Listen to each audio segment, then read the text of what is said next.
Ну что, приготовим домашние котлеты по моему любимому рецепту. Берем фарш, разбиваем туда 2 яйца, килограмм фарша.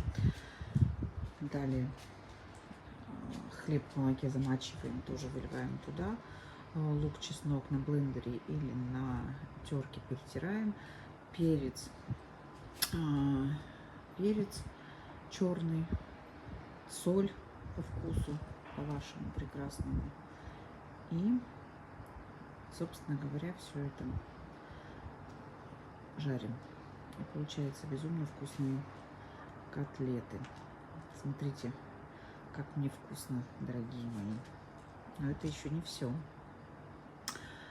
Когда я формирую котлеты, я их взбиваю руками.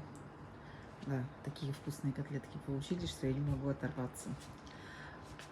Когда формирую, взбиваю именно вот взбитые котлеты, получаются очень вкусные. Приятного аппетита!